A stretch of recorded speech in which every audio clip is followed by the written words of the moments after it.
Telugu cinema പ്രേമികളും മലയാള cinema പ്രേമികളും ഒരുപോലെ കാത്തിരുന്ന ചിത്രമായിരുന്നു വിഷ്ണു മഞ്ജു കേന്ദ്ര കഥാപാത്രമായിട്ട് എത്തുന്ന കണ്ണപ്പ എന്ന് പറയുന്ന സിനിമയ്ക്കായിട്ട് ഇപ്പോൾ ആ ചിത്രത്തിന്റെ ഗ്രാൻഡ് ട്രെയിലർ ലോഞ്ച് റിലീസ് ചെയ്തിരിക്കണം. അപ്പോൾ ഇന്നത്തെ വീഡിയോ നമ്മൾ പങ്കുവെക്കാമെന്ന ചിത്രത്തിന്റെ ട്രെയിലർ റിവ്യൂ അപ്ഡേറ്റ് ആണ്. വീഡിയോ ആദ്യമായിട്ട് കാണുന്ന സുഹൃത്തുക്കളാണെങ്കിൽ ഏറ്റവും പുതിയ സിനിമാ വിശേഷങ്ങൾക്കായിട്ട് ഇപ്പോൾ തന്നെ ചാനൽ സബ്സ്ക്രൈബ് ചെയ്ത് നോക്കുക.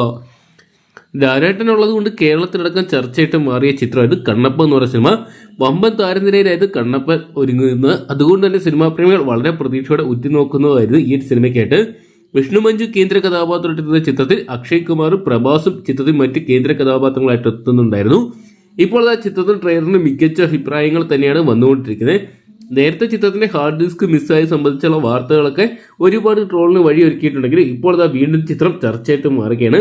മികച്ച ഒരു ട്രെയിലർ തന്നെ കാണാൻ സാധിക്കുന്നുണ്ട്. ഓരോ വിഷ്വൽസും അത്രയ്ക്ക് ഗംഭീരമായിട്ട് പെർഫോമൻസിൽ ഞെട്ടിക്കുന്ന കാഴ്ച കാണാൻ സാധിക്കുന്നുണ്ട്. വിഷ്ണു മഞ്ജുവിനോടൊപ്പം തന്നെ പ്രഭാസും അക്ഷയ് കുമാർ കേന്ദ്ര കഥാപാത്രമെത്തുന്ന ചിത്രത്തിൽ ശരത് കുമാർ, ലാലേട്ടൻ, കാജൽ അഗർവാൾ, ബ്രഹ്മാനന്ദൻ തുടങ്ങി തമിഴിലെയും തെലുങ്കിലെ ഹിന്ദിയിലേക്ക് പ്രശസ്ത താരങ്ങൾ അണിയറന്നിട്ടുണ്ടായിരുന്നു. എന്തൊക്കെയാണ് ചിത്രം വലിയൊരു വിജയമായിട്ട് മാറുമെന്നാണ് ചിത്രത്തിന്റെ ട്രെയിലർ നൽകുന്ന സൂചന. ചിത്രം റിലീസിനെത്താൻ പോകുന്ന ഈ ജൂൺ മാസം 27-ാം തീയതിയാണ്. എന്തൊക്കെയാണ് നമുക്ക് കാത്തിരിക്കാൻ ചിത്രം വലിയൊരു വിജയമായിട്ട് മാറുമെന്ന് അറിയാൻ വേണ്ടി. അപ്പോൾ കണ്ണപ്പ എന്ന് പറഞ്ഞ സിനിമയുടെ ട്രെയിലർ നിങ്ങളും കണ്ടിട്ടുണ്ടെങ്കിൽ ട്രെയിലറിനെ കുറിച്ചുള്ള നിങ്ങളുടെ വലിയ അഭിപ്രായങ്ങൾ കമന്റ് ബോക്സിൽ പങ്കുവെക്കുക. വീഡിയോ ഇഷ്ടപ്പെട്ടെങ്കിൽ ലൈക്ക് ചെയ്യാനും ഷെയർ ചെയ്യാനും ചാനൽ സബ്സ്ക്രൈബ് ചെയ്യാനും മറക്കണ്ടാവും.